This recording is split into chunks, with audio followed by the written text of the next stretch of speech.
Hey guys, welcome to a new video.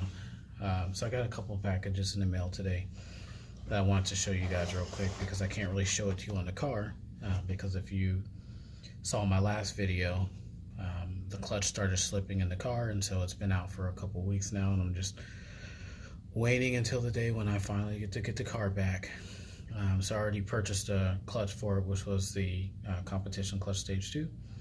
And I have a guy who's putting it in now, but it's taking a little bit of time. So I've been about 2 weeks without it. But while the car's in the shop, I did get two different items here. One is going to be the Cobb boost control solenoid, and the other one's going to be the Cobb Accessport. And I decided to go this route, even though I don't have a bunch of Cobb accessories on the car currently. You can use the Cobb Accessport to tune different maps onto the car, whether or not you're using Cobb or not, because as long as the parts that you're using are within the same parameters as what you would be using for Cobb, then you can still apply the tune based on the accessories you're using. So for instance, whatever the application is for your intake or for your exhaust and so on. And what this is allowing me to do here is this last step, which is the boost control solenoid here. Is the last step that I need to flash a stage 3 map onto the car. So I'm a big fan of ordering pre-owned parts. This particular one was brand new.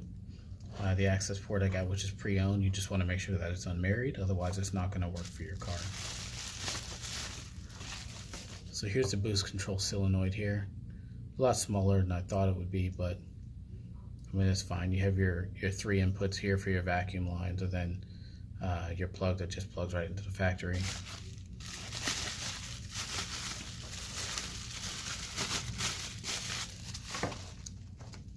Of course, a couple stickers.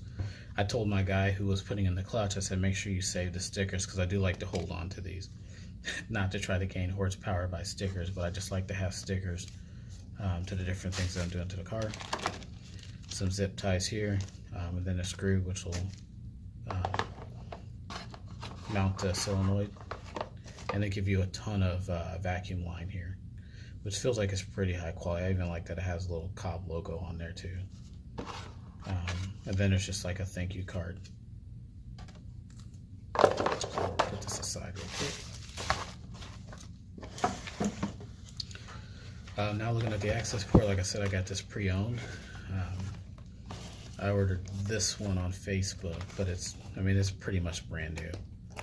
Another reason I decided to go with the Cobb Accessport is because I do have an extended warranty, and what I didn't want was to have to bring my car in for service, and then, you know, if I had something that was professionally tuned, I didn't want to risk losing out on the benefits of the warranty. So this allows me to at least flash what I need on there, and then quickly take it off if I ever need to take the car in for any kind of service. So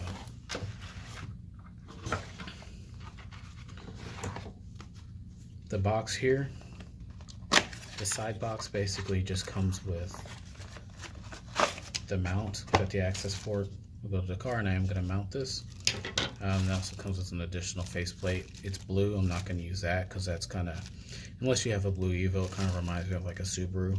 And the reason why I got the Evo is because I don't want a Subaru. Some foam here, and then we have the Accessport, which is pretty deep in here. But continuing on with the box here, it's just cords. Basically, it's your OBD2 connector to connect the Accessport, and then there is a charge cable inside the actual pouch itself. But then there's the back piece for the dock with a little bit of adhesive that you can put pretty much anywhere in the car. So.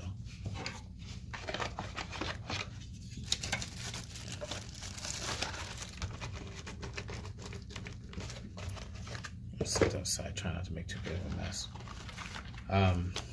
Little brochure here. Like I said, this is pre-owned. The guy took really good care of all this stuff. Everything is here, it's included.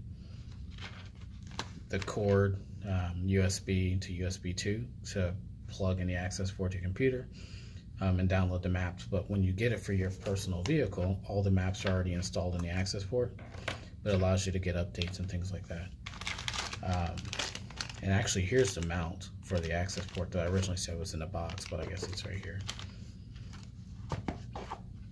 The Accessport itself, so it still has the clear film on here. I'm not going to take that off until it's plasticky, it's not glass, so I don't want to get it scratched up. Looks like a little scratch here, it was just a little scuff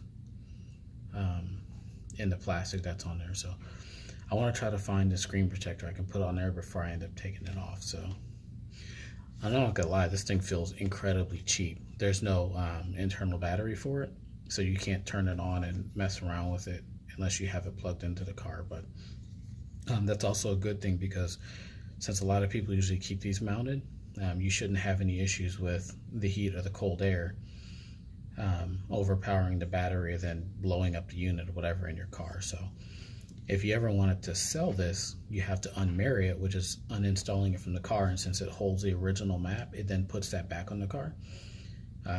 So you really want this thing to be safe. Having an internal battery would run the risk of, if the battery blows up, then you got to figure out what you got to do to get your original map back on your car. So